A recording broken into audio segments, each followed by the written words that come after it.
We are very, sorry, doesn't work. Yes. We are very happy to welcome you this evening for this conference about anxiety. I would like to introduce you briefly to the psychological well-being team of KIC, Kensington International Clinic. First, Dr. Rovinkel, who is the child psychiatrist. Yeah. Anne de Montarlot, who is a psychotherapist. Yes. And Adeline as well, if you can raise your hands, okay. Lorraine Layer, clinical psychologist. Morgane Lecleyou, therapist. And Francine Joyce, dietitian. They will develop different aspects of anxiety and will tell you how they can help children and adolescents. And just after their talks, workshops will be organized and they will explain you, or you can ask them questions, whatever you feel like asking. Okay, have a nice evening, and I give you the stand.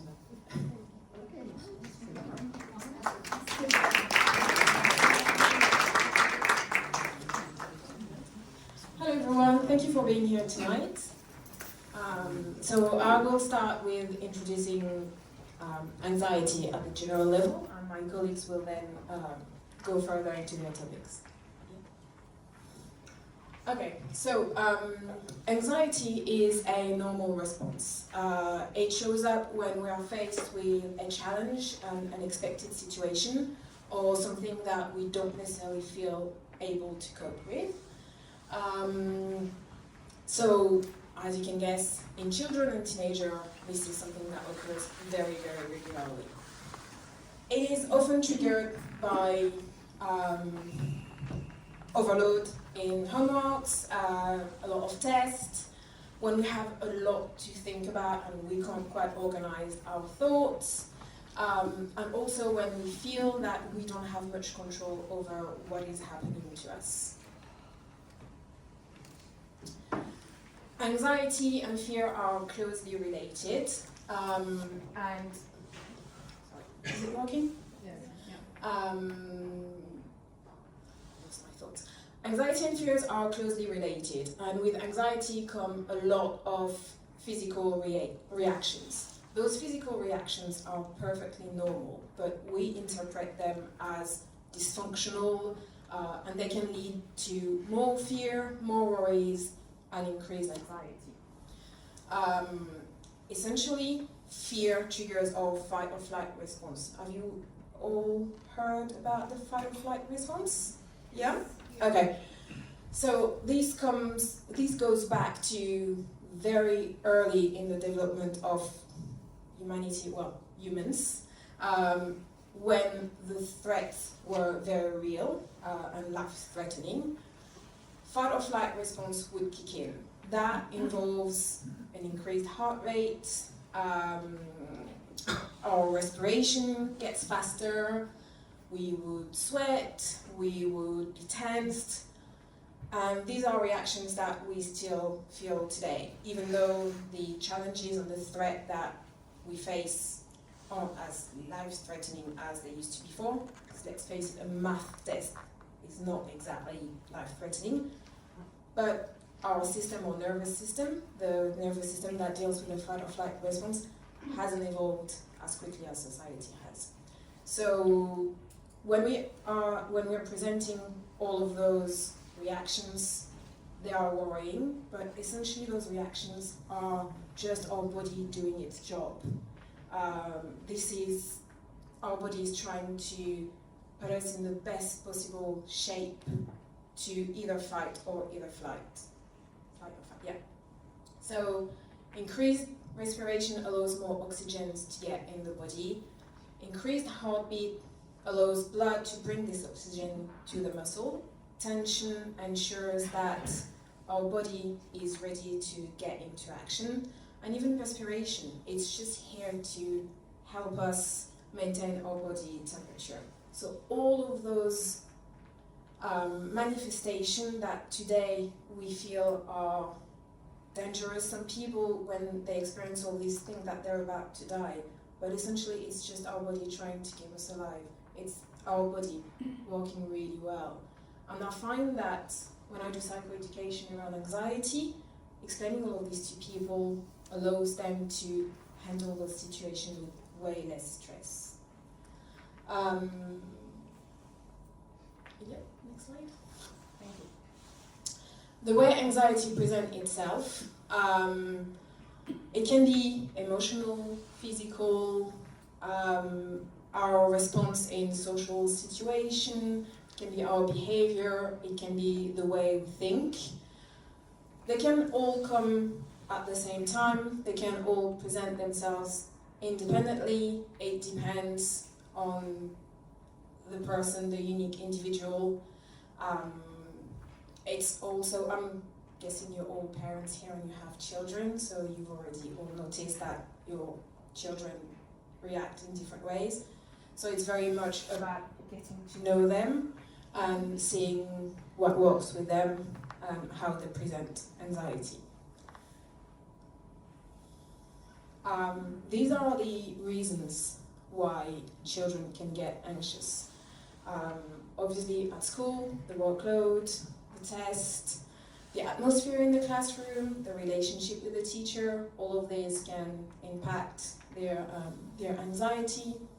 At home, relation with the siblings, relation with the parents, the relation with the parents themselves, or the couple. It can also be settling in a new country or changing school. Socially, it's friendship. It can be bullying, which unfortunately is, happens. It can be the bigger world. Recently, COVID has made children aware of pandemic illnesses. It could be war, it could be environmental concern. We see more and more eco-anxiety. Or it could be online. You're all aware of the impact of social media on children, what they are confronted to on a daily basis.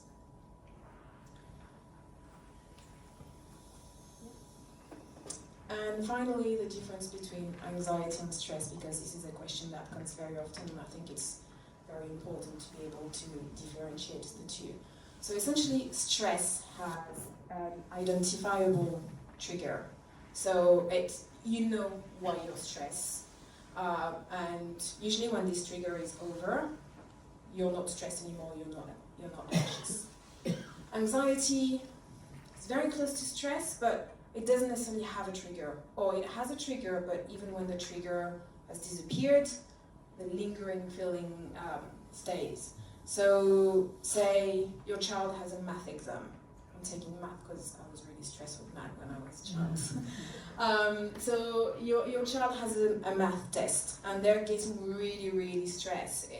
It can come up with procrastination issues, with preparing the math exam. They can have tummy ache on the morning of the exam, or maybe they can't sleep. Maybe this brings up a lot of limiting beliefs around their abilities when it comes to math. And then they go through the test, and they're not stressed anymore.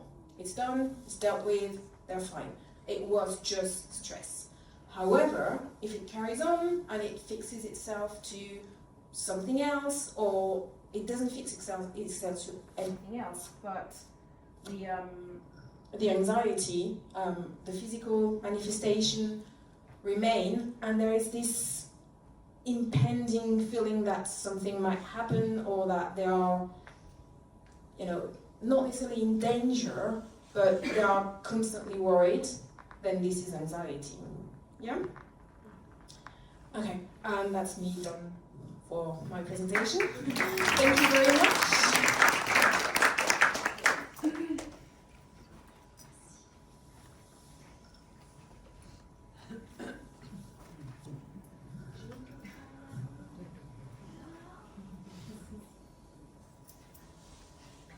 Yes, just taking my notes. So, first of all, I would like to apologize for my English, which is a mix of Franglish and Singlish. So, if you not really understand what I'm trying to say, don't hesitate to ask me to rephrase. I will be happy to do it. So, Let's take a moment. So you saw the picture before, just to remind us how sometimes mornings can be crazy when we are trying to rush, going to work, having a really important meeting, and our child doesn't want to go to school. It's really overwhelming, it's a nightmare, we are really confused, overwhelmed by all our feelings, and we still have this question, what can I do to make it easier? Why it's happening now? I don't understand, how can I help my child? So that's why I'm gonna talk briefly, and I will just check the time because about what we call school anxiety refusal. So, sorry, just putting a timer, sorry.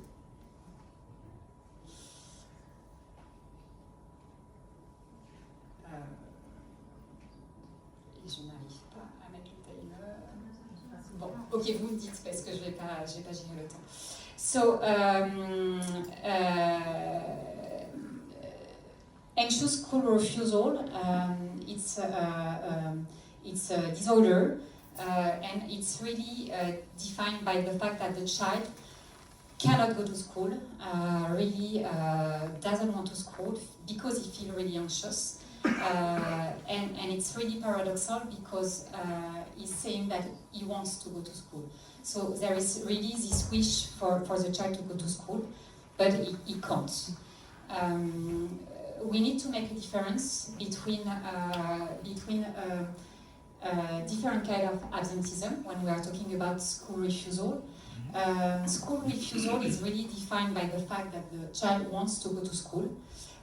It's not exclusion.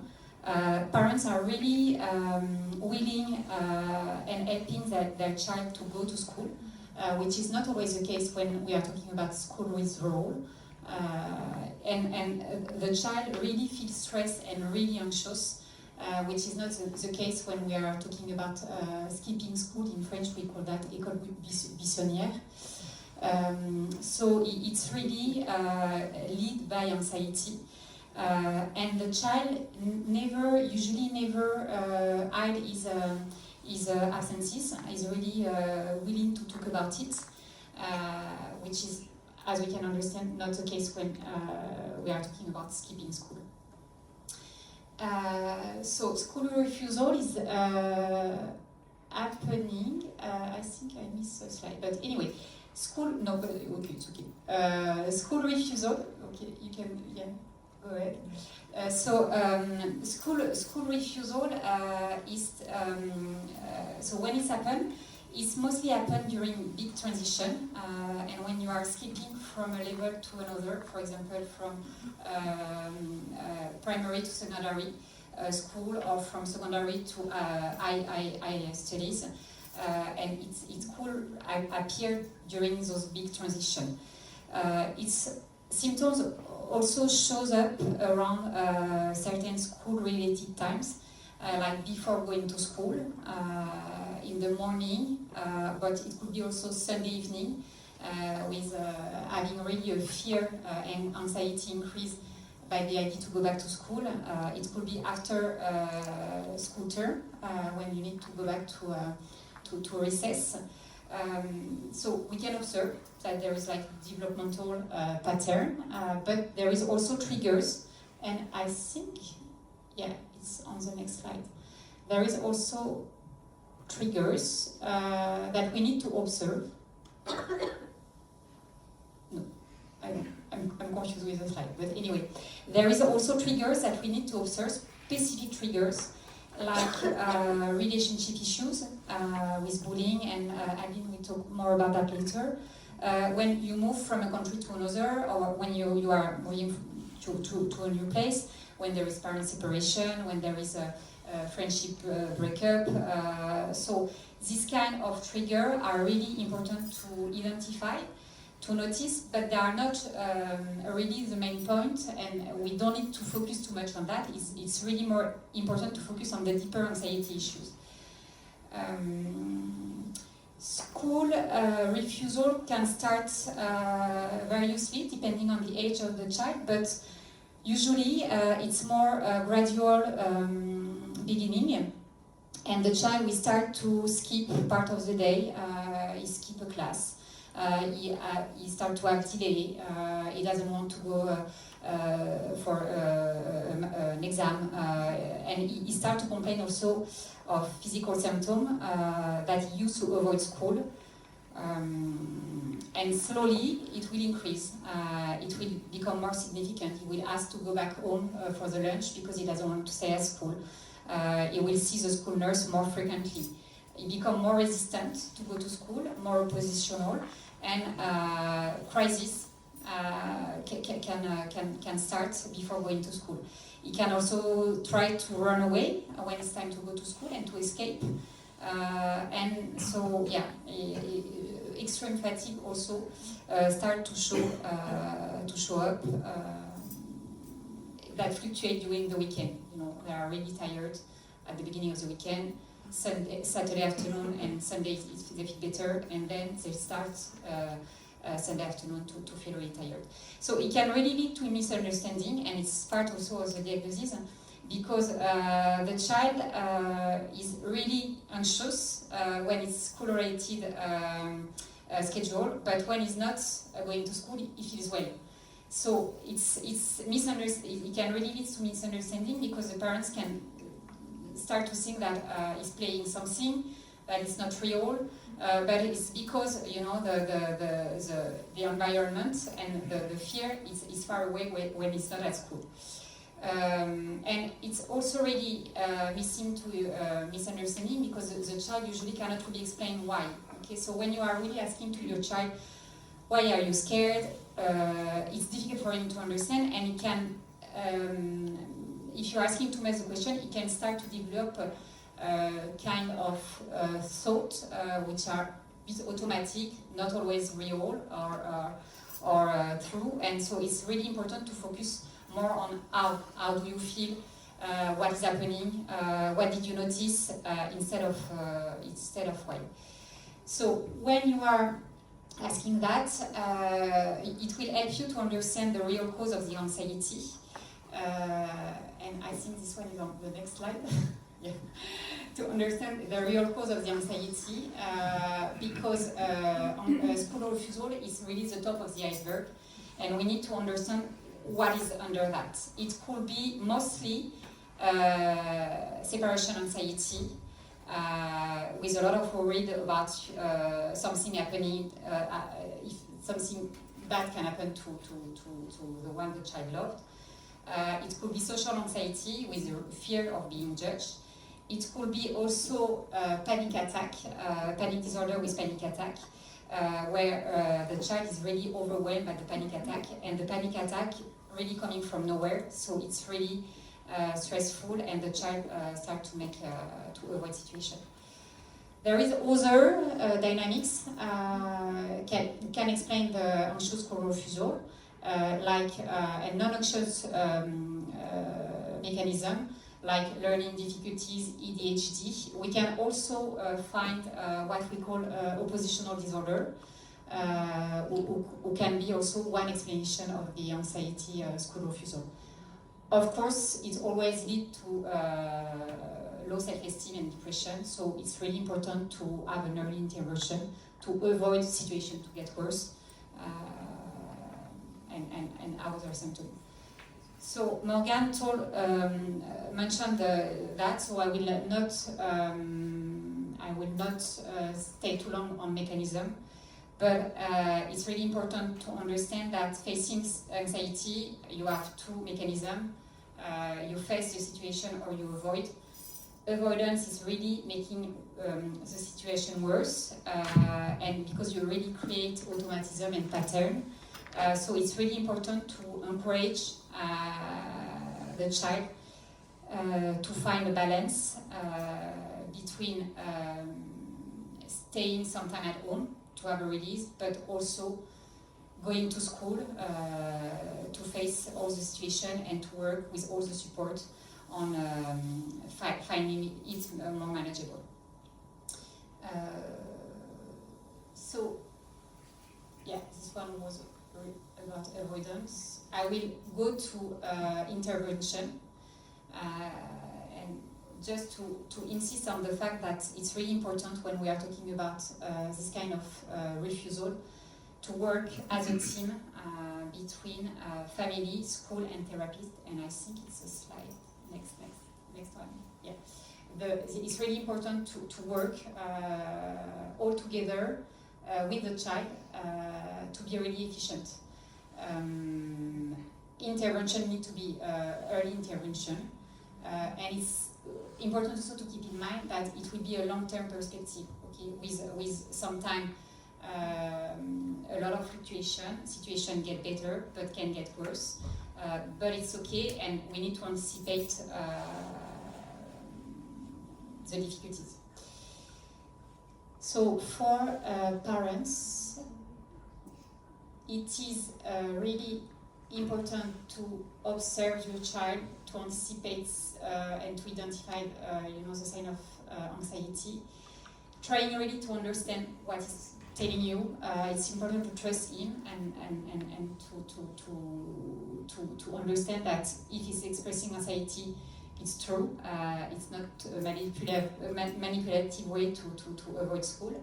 And to understand all the mechanism and being supported by the team, because it's really difficult for parents too, because when your child is facing this kind of refusal, you can feel really isolated, understanding, and you can start to be also depressed because it's a long journey, and it's you need a lot of energy and strategy because it's like a tsunami. And work with school is also really important because with school, therapists will tailor a protocol, really adaptive protocol, to make sure that slowly and progressively the child can stay at school, either go back to school. Okay. So it's really important to monitor, and monitoring is really part of the work, to monitor situation, what is working or not, level of anxiety, to always adapt the schedule accordingly with the one parents following at home when the child is not going to school. Therapists, of course, we are working with a lot of tools to help a child to understand with psychoeducation strategy to reduce anxiety, and yeah, I will not spend too much time on that, and I will leave the floor to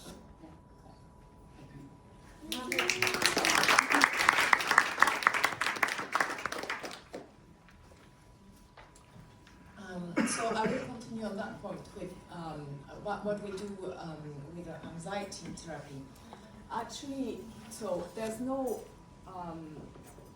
global answer, and each child or patient will have a particular approach.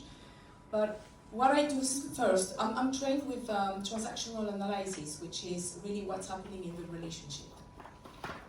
What I do first, usually, I start with investigation. So I might have information from the parents, from the child himself or the adolescents, from the other therapists, because we work as a team.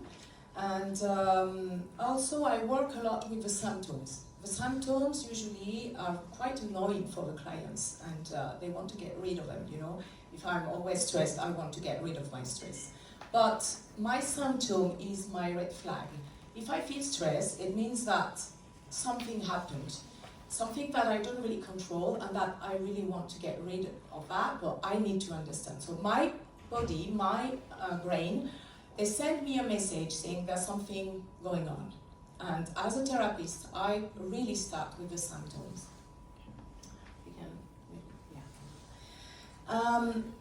I've taken this part as particular profiles because it's profiles we see a lot these days, especially with young children.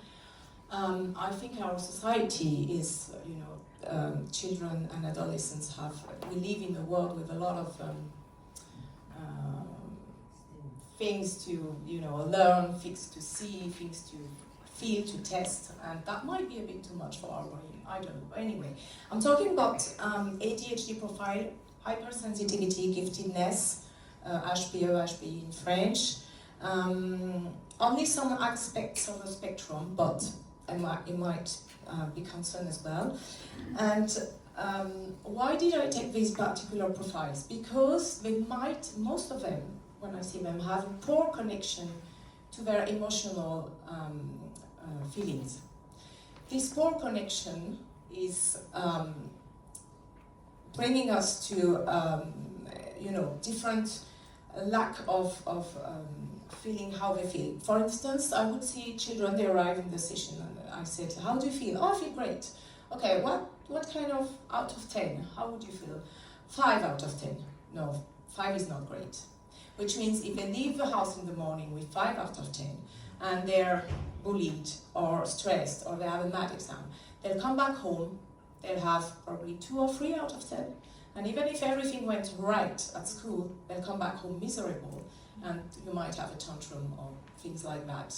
And not really knowing where it comes from, but because they were already very low in an emotional state. So what we do is that we keep investigating with the environment. Why? Because as I said, they're badly connected, and ADHD profile might have problems with the noise. So we will have strategies like having, loops, for instance, when they're very young, because they can't concentrate, they can't work properly. They might have problems with, very young. My chair is very uncomfortable. Yeah, it's really worth calling the school and say he needs a cushion, because he will spend the whole course, feeling annoyed, or clothes, or etc. Food as well, because sugar and all these things are not really helpful. I usually advise to have activities like music and sport. It's very good for the brain. It's really producing a good chemicals, dynamic. If they don't play music, they can listen to music. So just spending 5 minutes going back home, listening to music, drinking. They might have as well a particular physiology. Not all the children have the same needs. So in therapy, we help them giving strategies, understanding that. If you come home and you're hungry, you won't be able to, have your breakfast first, then eat something, then you can work. So all these things, and we transform them into routines to avoid, having problems every day. What am I going to do? Procrastination, etc. And let's be clear, yes, about homework, because, very often, therapy does not make your child become good at school. But routines do. Hypersensitive or even gifted children, sometimes when they're 14, 15, at school they have to start, they work very well with intuition. And when they start growing older, at school we ask them to work with methodology. They hate that. Their brain is not really settled to work with methodology. So that as well, we have to help them with routines. Sometimes I refer to coach. Coaching is not, they don't need therapy, they need coaching. So that's a part of investigation as well. What do they need? Okay. Yeah, we can keep going, thank you. So that brings me to relational anxiety. It's important to understand that there's an intersection between functional and environmental anxiety. What we want is to avoid loss of confidence, because loss of confidence will bring bullying. We'll see that later on. So in therapy, we aim at understanding how both exacerbate each other, as I said. And another point I think it's important, sometimes children are stressed because of work. I don't think stress does not come from hard work. Stress comes from not being in control over something they should be. So some children are just stressed with, maths, but maybe they just didn't work in a proper way, or maybe they just didn't learn their lessons in a proper way, or maybe the way some teacher is helping them is not working well for them. So it's just common sense, but it's important to check that as well. I'm still haven't finished, sorry. So the other point which is important is to think about not increasing the imposter syndrome. Some children think that if they manage, if they succeed, it's not that they're good, it's just they're lucky. That's an important point as well, because it means that if they have no self-confidence and they're always stressed and they don't think they can succeed, the brain needs to experiment that they can succeed. I always say to the parents sometimes, I say, you're like the balcony. Some children don't feel safe. You will have to feel safe for them. You will have to feel confident for them. You will have to push them to really not lose confidence that they can succeed in maths, that they're not bad students, that they can really achieve things. So I won't feel confident because I'm told that I can do it. I will become confident because I manage, I succeed, I did it. So sometimes you have to push a bit your child and be like, I know it's hard, but we're here to support you. You're stressed, why? You're stressed because you don't feel ready, so we will work again together. And then you will feel ready for your exam. So it's a very, the limit is not really easy to find, and it will really depend on the profile of a child. So as a therapist, we really try to, I'm always working, depends on the need of a child, but we're working on that very precise limit of, can I push them a bit more or not? Is it a problem of self-confidence? Is it a problem of methodology? It's very important to go in details and see that. So the consequences, always the same story. If the child has a low self-esteem, it's a vicious circle, and it will reinforce the symptoms. If I fail, I will be sure that I will fail again, and I will fail again, etc. If I'm not feeling good enough at an age, especially with adolescents, I feel like I'm inadequate, my friends, they can do it, I can't. It will cause probably withdrawal, avoidance of school, as we saw. And it will open doors to other children who are more confident, too confident, not for the good reasons. And that's probably where we can see bullying coming. So, next one is bullying. Yeah, thank you. So bullying is a repeated aggressive behavior with intention to harm involving an imbalance of power. Of course, nobody wants to be bullied. But when we see a child who is badly bullied at school, and we ask them, have you ever had this experience where a friend of yours, where your friend that suddenly was not your friend anymore? Oh yes, when? 2 years ago, 3 years ago. So there's a posture. And I think as a therapist, it's very important to explain to the children that they open the doors to bullying. It's obviously not their fault, but how they can close these doors is a part of the therapy and what strategies we can find. So, let's say first bullying was, I don't know, when you are 3 or 4, whatever. Just as something happened. I call it trauma. Trauma is something that happens unexpected and that doesn't make sense for my brain. My friend was very kind with me, and suddenly he became very mean. That's traumatic. That's a traumatic experience. A trauma is not really, it cannot be that bad if it doesn't happen again. But when the trauma becomes, repetitive, then that's a real problem because it becomes a pattern, and our brain prefers to suffer but being able to anticipate than changing, because changing is unknown, and unknown is very scary. So sometimes therapy is increasing the stress or the anxiety because we're pushing, the children and the clients to, change their patterns, and that's provoking anxiety. So sometimes we need medication.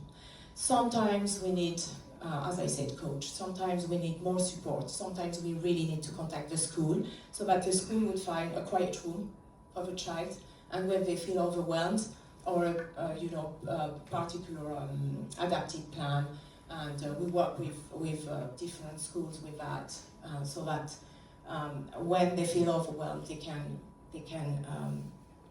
have a particular place or whatever.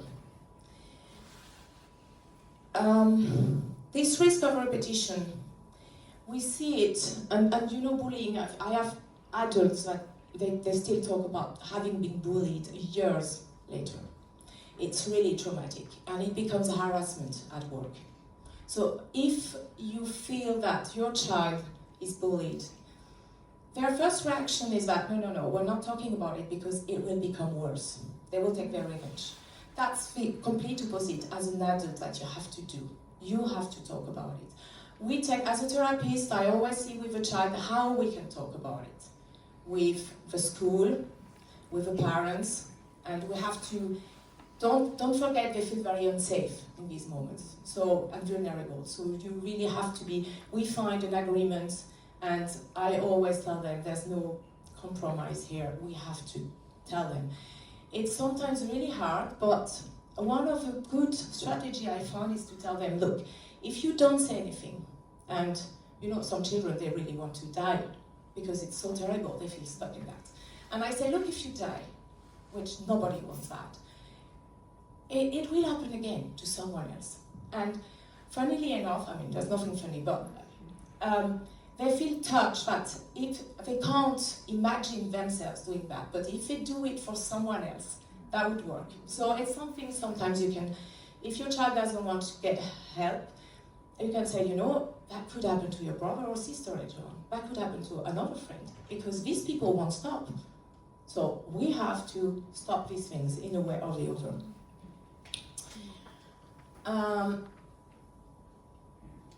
Last part, which is not really funny either, but the substance abuse. Why? So I'm not going to talk about addictions here, because hopefully we really hope that children and adolescents don't go through addiction too early. And I think there's something as another part with particular, you know, psychological profiles, etc. But I'm going to talk as substance abuse as relieving the anxiety. The substance, what does it make? It will stop the emotions. So if I feel bad, I might drink alcohol, or I take, unfortunately, as we see a lot, ketamine, or first there will be a social aspect that gives me the idea that, you know, I belong to this group of peers, because there's that as well. But the other part is that it will stop my emotions, so it will stop my problems. What we do in therapy is that we're helping the client to believe that we can find strategy, and they can really face their emotions, and they can face the problem.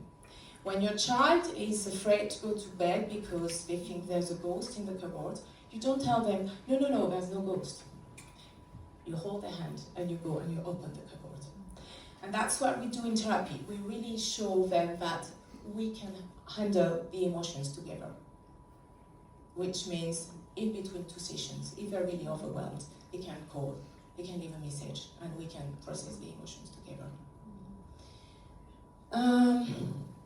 Last part is, I don't want to make it as general, something general, but there's a tendency with certain profiles, hypersensitivity, ADHD profile, when they arrive in therapy, they complain about having too many thoughts, being tired all the time because they can't concentrate, they have headaches, it's difficult to sleep.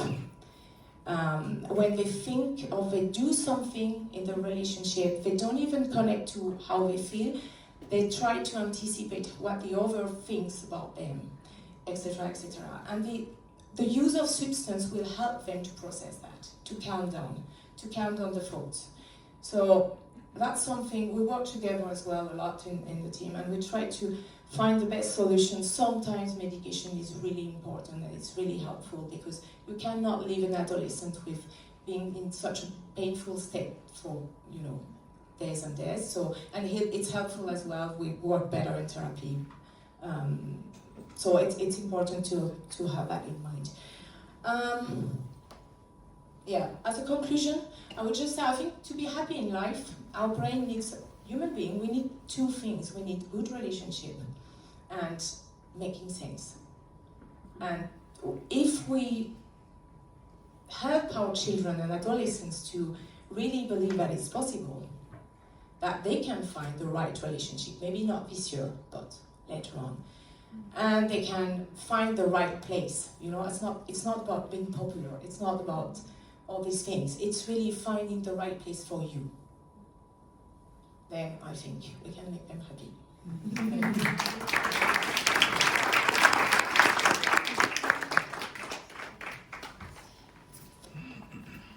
Hello, good evening. My name is Anne. So this is a bit of a sideway approach regarding anxiety for our kids. It's the impact of our own anxiety as parents and how it plays out on them. Can I have the next slide, please? Thank you. So the first port of call would be to ask yourself to do a little bit of quick introspection and just asking yourself the question, am I an anxious parent? Very common, because as we know, it's very tricky to be a parent. We don't have the guidebook, we do loads of mistakes, so it's important to just ask ourselves, am I anxious? We know that kids observe us all the time. We are their models in some ways, and they look at us, they check us out all the time, how we deal with, crises, emotions, and they pick up on that. In fact, we know through research that children are 5 times more likely to develop anxiety when they have anxious parents. So the environment has its place. Of course, what happens is that your child anxiety can be very triggering for us, very triggering. The baby crying, and from that point on. And in fact, it can revive in some ways unconscious, old, unprocessed wounds, attachment wounds in particular, that we have in us. And that creates anxiety because we start to doubt, can I do this, our capacities and stuff. And of course, that in turn can bring, in turn the child can absorb that, unconscious, under the radar. But this is what's happening. So, and then have some behavioral issues, aggression, not concentrating. It can also come from that.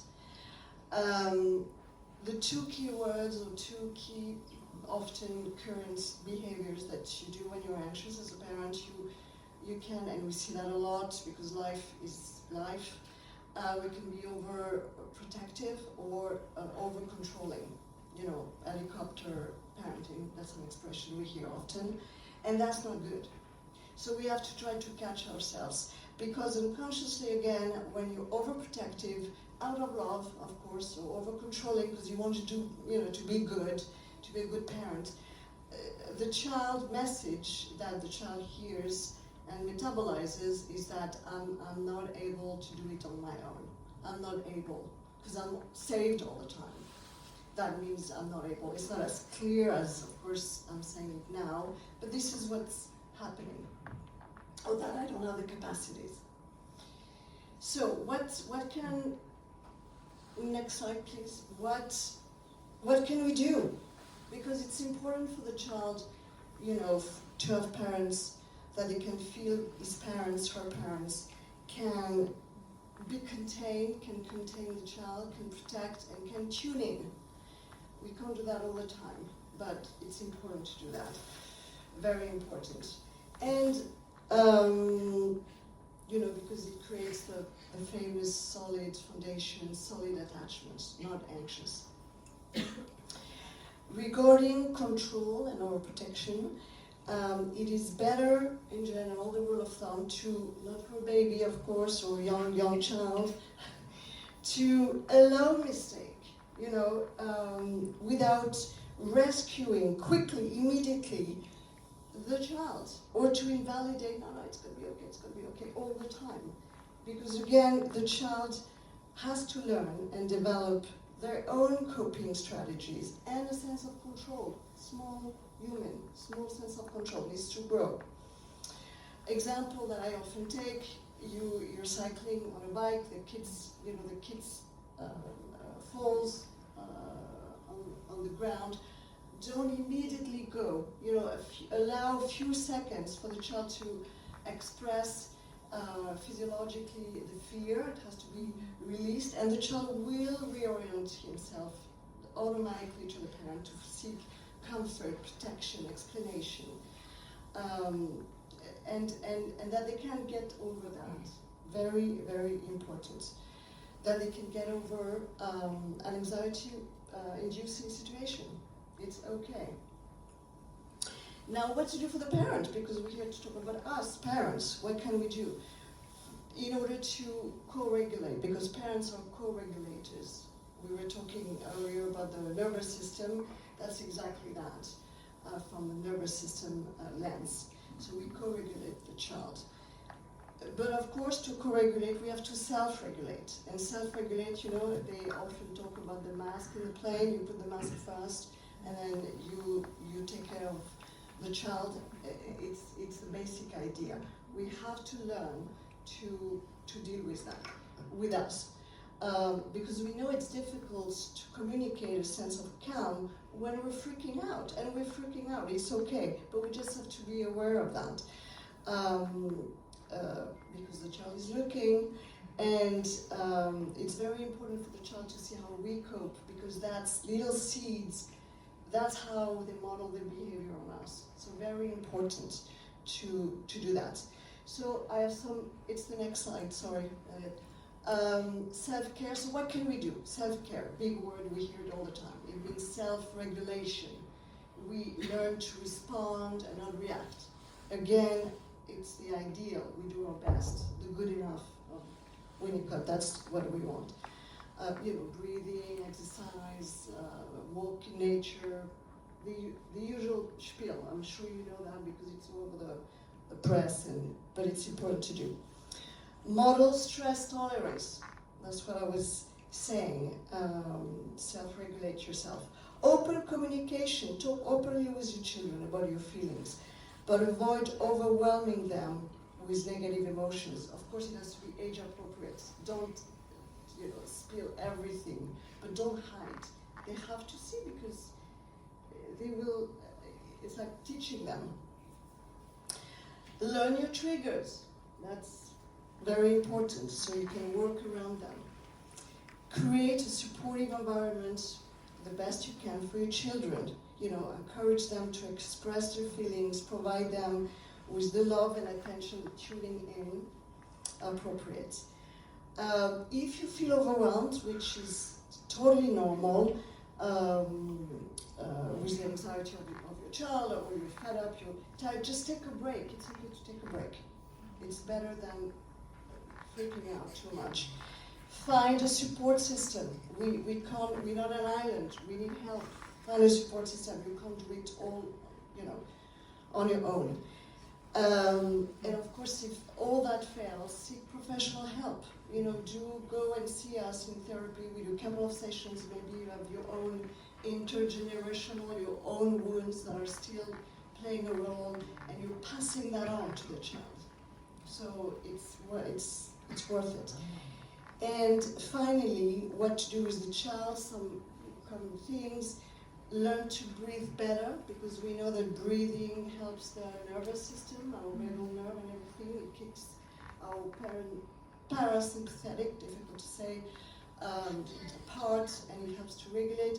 There's an exercise that kids love, which is called the fish star exercise, where you take your hand and you ask them to breathe in, breathe out, breathe in, breathe out, breathe in, breathe out. That's a little game, and it helps them breathe. So could be fun. It has to be a game. Normalize and recognize that it's normal to be anxious. Talk to like you were saying, it's normal, it's uncomfortable, it's in the body, it's a physiological response, which we need, by the way. Anxiety is not that bad. It's unpleasant, but it's okay. Listen carefully to the children, or your teenager when they're willing to speak with you, to understand the child better and guide them to find also alternative interpretation. You know, a little slight cognitive reframing. You know, questions like, how could you see the situation differently? What elements would make you think otherwise? What is the evidence? You know, the good old CBT. What is the evidence of that? So they don't take their own thoughts as the Bible. You know, asking question is more effective than just reassuring the child during excessive demands. You know, when the child constantly asks, so that the child can learn to reassure himself, herself. And lastly, very important, to recompense the efforts of the child trying to deal with anxiety.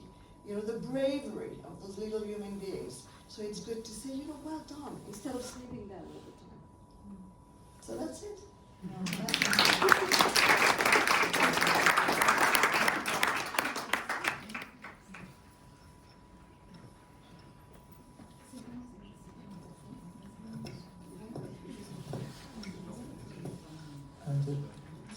So,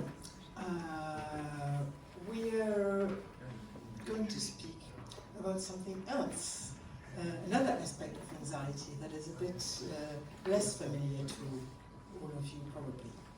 So, I'm Denise Wowinkle, I'm a child adolescent psychiatrist. I'm treating quite a lot of conditions like ADHD, anxiety, depression, but I also treat eating disorder. And for eating disorder, I work very closely with Francine Joyce, here present, who is dietitian. And while we have been working together, I noticed how much I feel empowered as a therapist and as a doctor to help people when we work as a team together. So that's why I wrote an undertitle saying, and why we're stronger as a team to help fighting the fear. So eating disorder is very much about a basic fear. So fear, what fear? So it can be various fears. It depends a little bit on the presentation of the eating disorder. We have this very, the eating disorder we often see in smaller children is avoidant and restrictive food intake disorder, called ARFID. You know, those kids who are afraid of certain textures, or certain colors, or certain smells, and they don't even want to try anything new. So this is more fear, it's more hypersensitivity, sensorial hypersensitivity, but it can get very important when the child doesn't want to vary his or her diet, and then it can really worry the parents, because they can get deprived of important substances and minerals and vitamins, of course. The second fear I'm going to speak about is the fear of vomiting, of getting sick. That's more of a fear, it's more of OCD, an obsession about I'm going to vomit. It's quite often related to eating disorder. Then there is this classical eating disorder you've all heard about, anorexia, which is very frightening, and it's a fear of putting on weight and shape concerns, but actually we're going to explain later that this weight and shape concern hides much more profound fears. The fear of emptiness with bulimia, so like eating too much and then sometimes throwing up.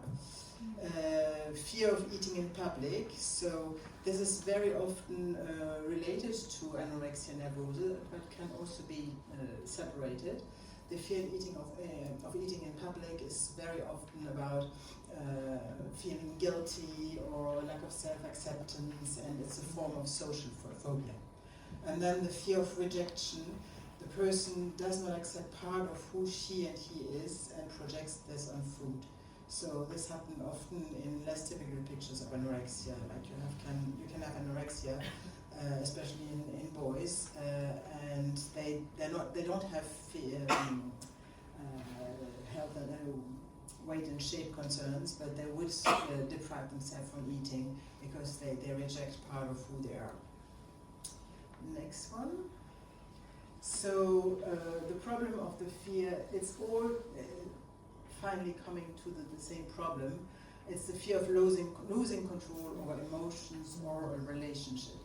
And then you get the symptom that's fixed, the fear gets fixed on the symptom, and the person forgets what's the fear about and is only fixed on the symptom. And that's where it gets very difficult to make the difference between the anxiety that's underlying and the symptom, because the symptom is like the emerged part of the iceberg, and the person gets like only showing the emerged part of the iceberg, and they don't want to dig into where it's actually coming from. Next slide.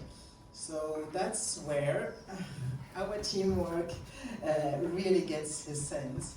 So we as psychiatrists, family therapists, individual therapists, we would work on the emerged part of the iceberg, and the dietitian works on the surface, on the actual symptom, and tries to take the symptom so that the person can go and dig in their own emotions and in the problems that are related to them. Yes, thank you. It works? Thank you, Denise. This is completely true, that the nutrition in this process is the obvious, is it working? Yes, is the obvious side of the symptom. It is a sign of anxiety, it is also a cause for it. Nutrition, eating disorders, they are not always, next one, by the way. They are not always easily and immediately visible, not visible at first. Titanic didn't see the iceberg straight away, and it sank. Patients will hide it very, very well. They will use oversized clothes, they will put hoodies on, they will never wear bright colors, you will never see them wearing Barbie pink or Ferrari red. They will find all kinds of excuses to eat separately, for example. But the self side, the visible aspect, will generally include a change in weight. That would mean eating too much or not enough. This will depend on the patient's strategy, and we'll come back to this in a moment. A change of appetite, which will not appear in front of the parents very often because they want to hide it. They don't want they don't want questions, they don't want tension, so they will suddenly start eating in their own bedrooms or eating with their friends. So that's change of appetite. There will be problems of concentration, which may show in their declining school results, because the body will prioritize vital functions over intellectual ones. It's more important for your body to make sure that your heart beats properly, that your blood circulates properly, rather than think or help intellectual functions like thinking, memorizing, concentrating, and these difficulties will increase the person's anxiety. You will also notice a change of attitude. They will eat, as I said, they will start eating separately for meals. They will introduce food, very specific food restrictions. They will gradually avoid carbs, they will avoid lipids and fat, they will avoid butter, they will avoid oil as a fear to put on weight. They will start counting calories, and these restrictions will reassure them, but it will also be a cause of stress, because they will feel that whatever they do is never enough. The portions are always too much. They could always eat a little bit less. You will also, oops, let me turn my page. They will also spend hours on TikTok, which will increase their anxiety again, because they will spend their time comparing themselves to others. And last but not least, you will absolutely notice the very visible, brutal mood swings. They will also experience all kind of physical symptoms, and they will complain about them. And you should see those complaints and those as alarming signs.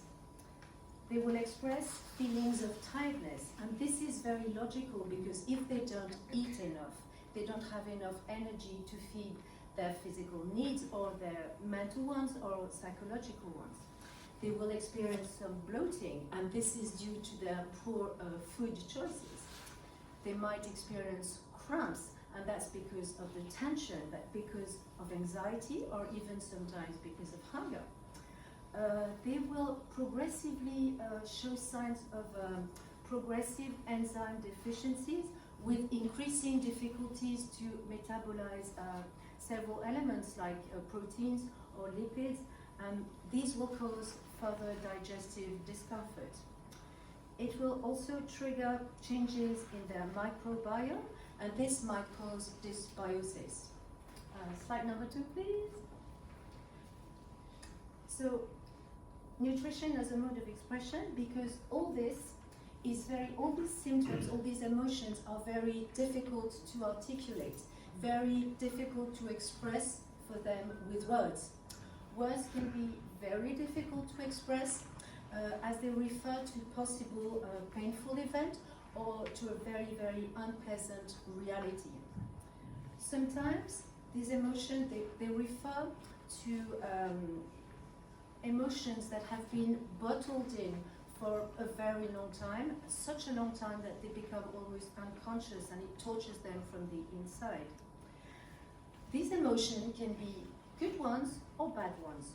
The bad ones are the usual ones. It could be sadness, it could be loneliness, it could be anger, it could be stress, lack or reduced self-esteem, anxiety again, and of course. They could be good emotions as well.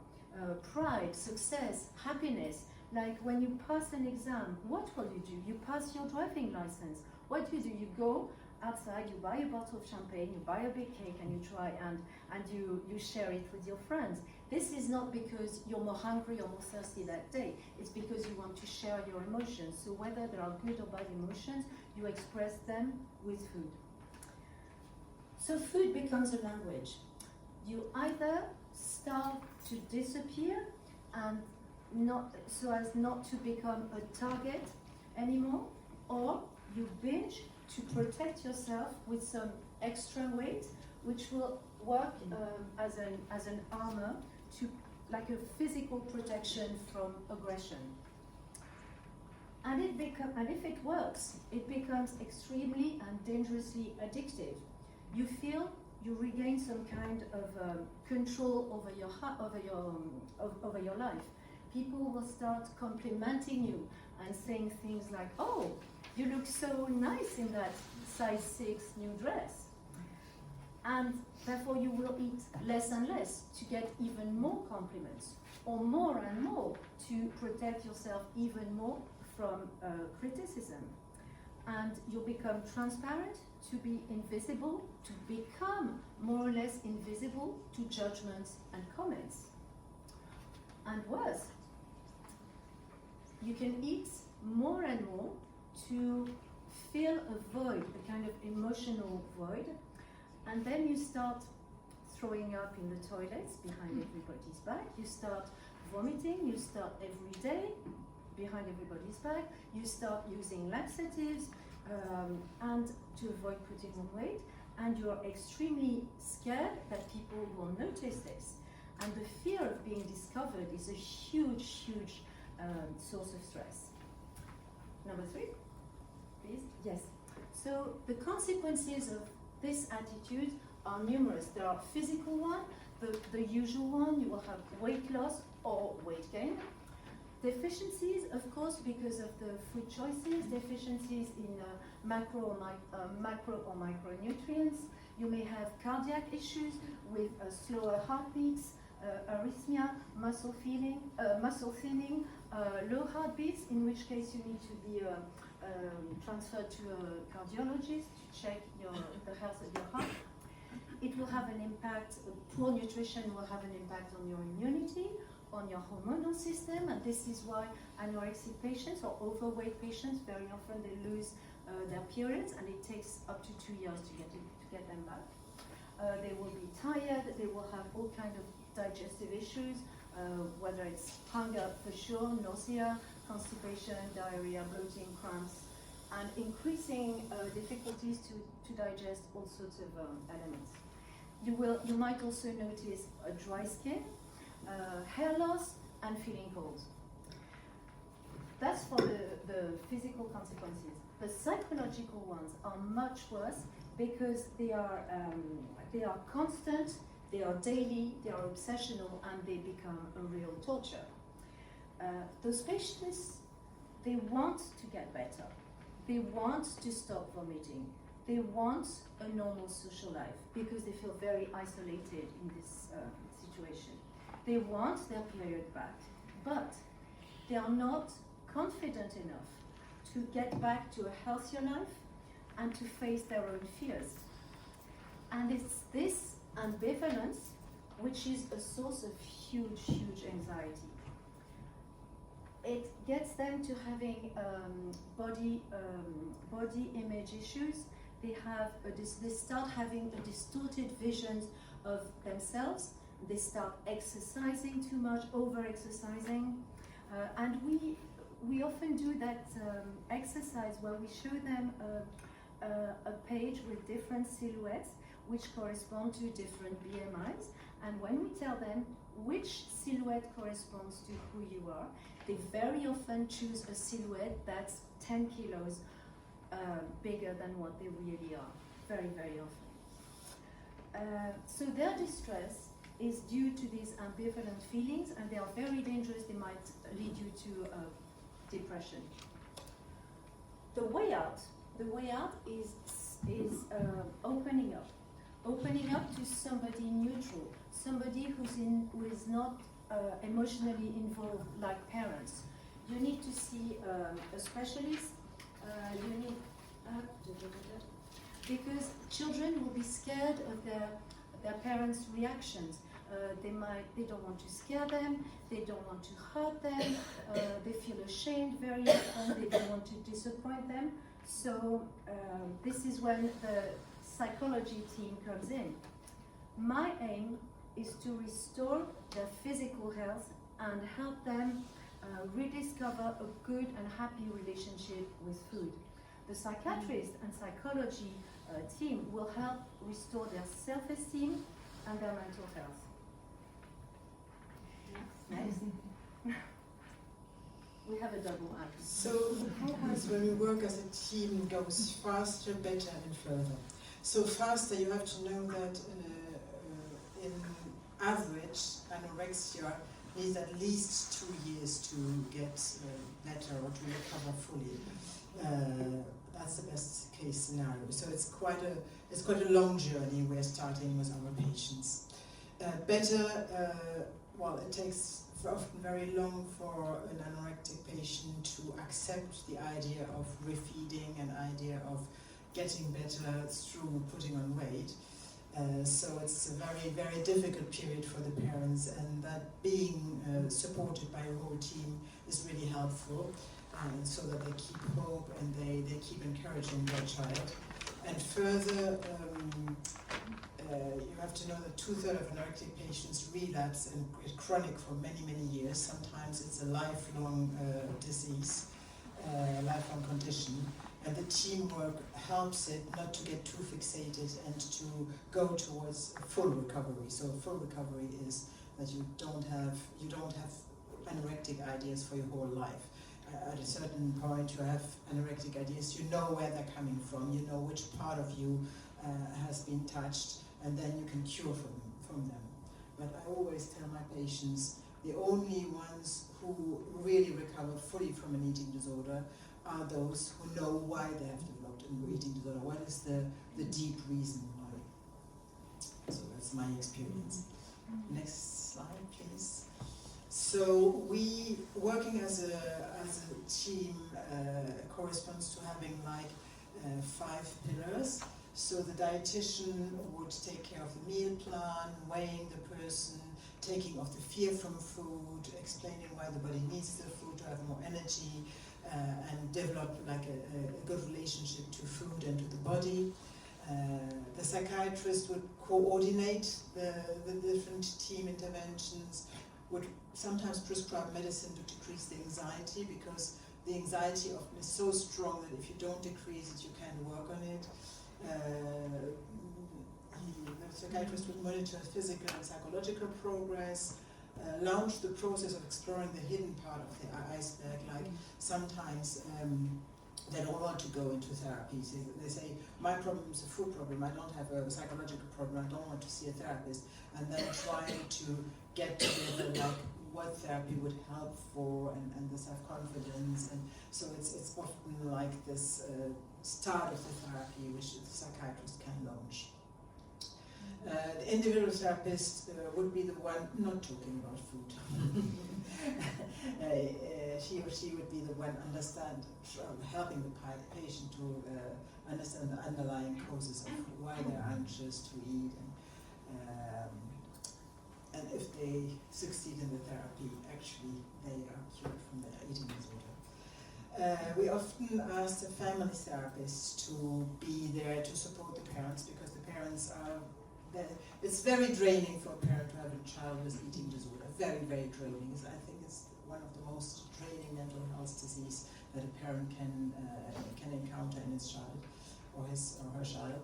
So it's really important to support the parents, and also sometimes the symptom of depriving yourself from food or overeating hides like dysfunction, hidden dysfunction in the family. And this would be found out in family therapy.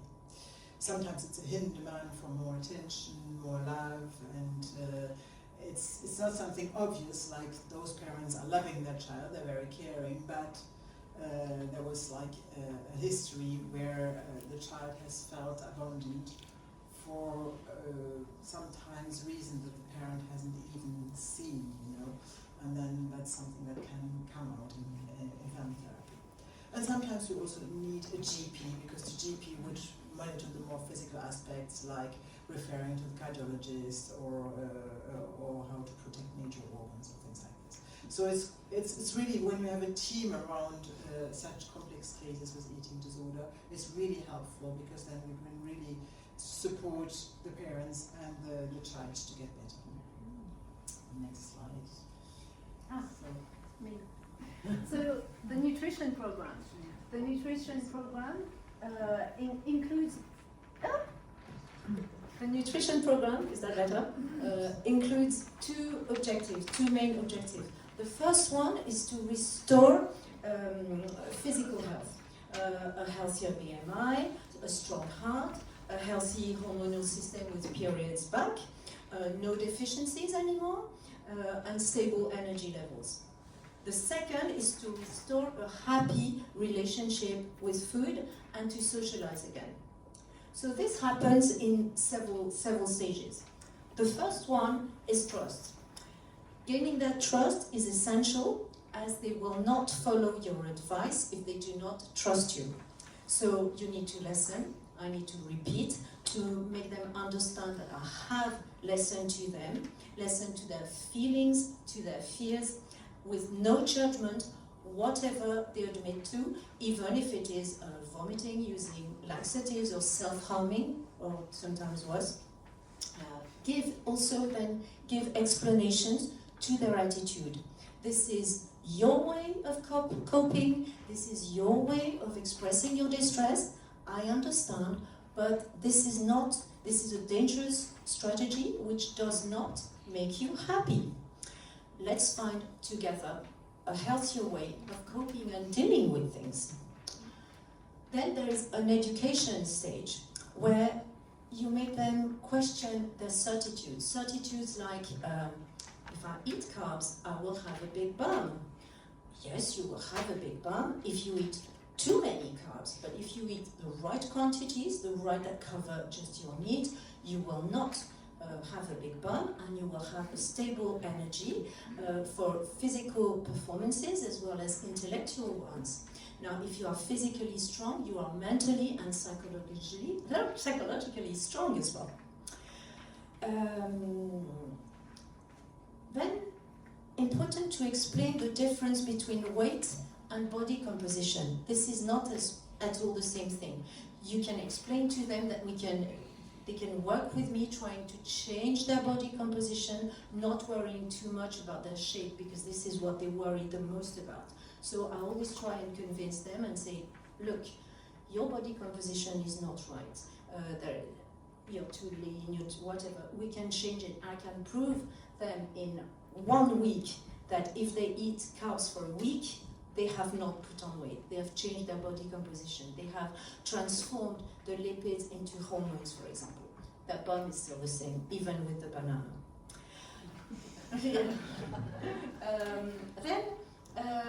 I want to give them a sense of control. A sense of control by giving them flexibility in a nutritional plan. Telling them this is the limits. You have the choice within these limits. And I also want to give them the opportunity to communicate as much as they need with me anytime, almost anytime, and in all confidentiality. Sometimes they want to talk to a professional, whether it's a psychologist, a psychiatrist, or with me, without their parents. And it's not that they're trying to hide anything from them, but it's they feel a bit prudish, and sometimes they feel more comfortable talking on their own. They don't want to share their shame, and they don't want to disappoint their parents, so it's important to promise them that this confidentiality. Also, important to insist on them accepting their parents' support, which is not always easy, because they always see their parents and their questions and their attitude as a bit suffocating. They keep you should eat a bit more, not enough, and they feel this is a bit suffocating, when in fact, these are, I need to insist on the fact that these are signs of love and care, and I tell them if they didn't ask those questions, what would that mean? That would mean that they didn't care. That would be a lot worse. So I am there to listen to them. You need to tell them, I am there and I accept you for whoever you are, whatever the problem is, and I'm there to support your efforts. But never talk to them about technicalities like the amount of calories, the nutriments, the measurements, how much they weigh. Never discuss that. This is for the professionals to deal with. Do not discuss this with them, and refuse all kinds of negotiations. That's key. That's key. These are to be addressed and dealt with by the professionals, not with you. N'est-ce pas, Denise? Next slide, please. So, one of the things I've learned is if you consider the eating disorder as a common enemy to be together, like for the young person, for the healthcare professional, and for the parents, it's sometimes much easier, because the eating disorder is part of their brain that dysfunctions, and in the beginning, the person suffering from an eating disorder thinks it's part of them. In fact, it's not part of them. It's the eating disorder. It's the illness. So if you beat an illness, you don't. I mean, the parents, for example, by encouraging their child in the feeding process, they want to beat the illness. They don't want to change their child or be an enemy of their child. It's not their child who doesn't want to eat. It's the eating disorder who doesn't want to eat. So I have had some nice patients, and they gave a name to their anorexia. For example, one of my patients called it Rex, like the dinosaur, Tyrannosaurus Rex. And one called, she was very fond of Matilda, and she called the anorexia Mrs. Trunchbull. So when she had very strong anorectic ideas and couldn't eat, she said, "Oh, Mrs. Trunchbull is really annoying me today," and that was much easier for the parents to joke about it and to take like some distance, and for the child. Next slide, please. And so I was very surprised, because in the in a conference of the American Academy of Child and Psychiatry last year, one of the professors about eating disorder in Phoenix taught about imagining food being like a very dangerous thing, and that's what's happening when you have an eating disorder, especially anorexia. Food becomes something very dangerous, and so as soon as you see food, your dopamine levels go up. And so he compared it to like you're sitting in a nice park and having like a very lovely sandwich and enjoying your sandwich, and suddenly there's a tiger coming along, and then you get, of course, your dopamine levels up to the top and you run away, and I think your sandwich is not interesting anymore. And so it's just getting free from the tiger. So actually that's what's happening to people with eating disorder. They get very high levels of dopamine when they see food, and there's a confusion in danger and actually what they need, because they need food to live. Food is not dangerous for them, it's life-saving. Next slide, please. So I think that's what we need to talk and to tell you about today.